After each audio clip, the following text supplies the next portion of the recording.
ദിലീപ് ഒരിക്കലും ഇത് ചെയ്യില്ല എന്ന് എനിക്കറിയാം. അതിനുള്ള മാനസികാവസ്ഥ അങ്ങനെയുള്ളൊരു ഇതായിട്ടുള്ള ഒരാളുമല്ല ദിലീപ്. അപ്പം ഇതിൽ ഈ വിധിയെ സ്വാഗതം ചെയ്യുന്നതെന്ന് വെച്ചാൽ കൃത്യമായിട്ട് ആ കുറ്റം ചെയ്തവരെല്ലാം ശിക്ഷിക്കുകയും ഗൂഢാലോചന നടത്തി എന്ന് പറഞ്ഞൊരു ഒരു ഒരു ഒരു കള്ളക്കേസ് ഉണ്ടാക്കി ഫ്രെയിം ചെയ്ത ആൾക്കാരെ വെറുതെ വിടുകയും ചെയ്തു എന്നുള്ളതാണ് അതിൻ്റെ അകത്ത് ഏറ്റവും നല്ല ഭാഗം ആ വിധിയുടെ. അത് വളരെ ഗംഭീരമായിട്ടുള്ളൊരു വിധിയായിരുന്നു. മന്ത്രി ശ്രീ സതീഷ് ചെറിയാൻ പറഞ്ഞു സർക്കാരെല്ലാം അതിജീവിതയോടുള്ളതാണ്. ഞങ്ങളും എല്ലാവരും അതിജീവിതയോടുള്ളതാണ്. ഈ സിനിമ രംഗം മുഴുവൻ അതിജീവിതയോടുള്ളതാണ്. അവർക്ക് നീതി കിട്ടണം. അവർക്ക് നീതി കിട്ടി, തീർച്ചയായിട്ടും അവർക്ക് നീതി കിട്ടി എന്നുള്ളതാണ് ഞാൻ പറയുന്നത്.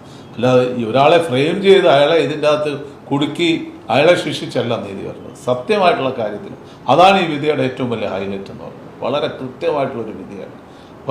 ഇപ്പം എനിക്കെന്തായാലും ഇത് നേരത്തെ അറിയാമായിരുന്നു. ഞാൻ അന്നേ ദിലീപിനെ ആദ്യമായിട്ട് കാണാനായിട്ട് ജയിലിൽ പോകുമ്പോഴത്തേക്ക് സബ് ജയിലിൽ, ആലുവ സബ് ജയിലിലാണ് ഞാൻ പോയത്. അവിടെ ചെല്ലുമ്പോൾ ദിലീപ് എൻ്റെ അടുത്തൊരു ഉദ്യോഗസ്ഥൻ അത് നേരത്തെ എൻ്റെ അടുത്ത് പറഞ്ഞത് വളരെ അയാളെ ഫ്രെയിം ചെയ്ത് ഇട്ടിരിക്കുകയാണെന്നുള്ളത്. അന്നേ എനിക്കറിയാം വളരെ കൃത്യമായിട്ട് അത് പറഞ്ഞ കാര്യം വളരെ കൃത്യമായിരുന്നു.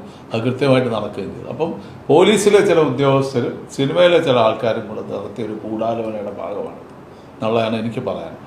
അതിപ്പം അതെല്ലാം ചീറ്റിപ്പോയി. അതെല്ലാം കോടതിയുടെ മുമ്പിൽ ചെന്നപ്പോഴത്തേക്ക് അതൊക്കെ തെറ്റാണെന്ന് പ്രൂവ് ചെയ്തു.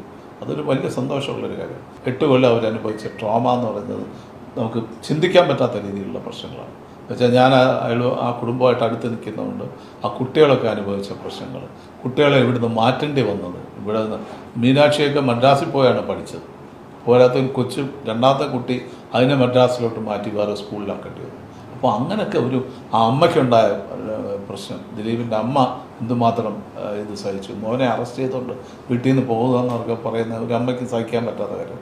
അതുമാത്രമല്ല ഇത്രയും ഉന്നതമായിട്ടുള്ളൊരു ഇതിൽ നിന്ന ഒരാൾ, ഒരു ഏറ്റവും വലിയൊരു ആർട്ടിസ്റ്റ്, അങ്ങനെ ഒരാൾ പെട്ടെന്ന് ഒരു കേസിൽ കൂടുകയും അതിൽ നിന്ന് വേറൊരു ലെവലിലേക്ക് വരികയും പക്ഷേ ഇത്രയും കാലം അത് പിടിച്ചു നിൽക്കാനുള്ള ഒരു മാനസികമായിട്ടുള്ളൊരു കരുത്ത്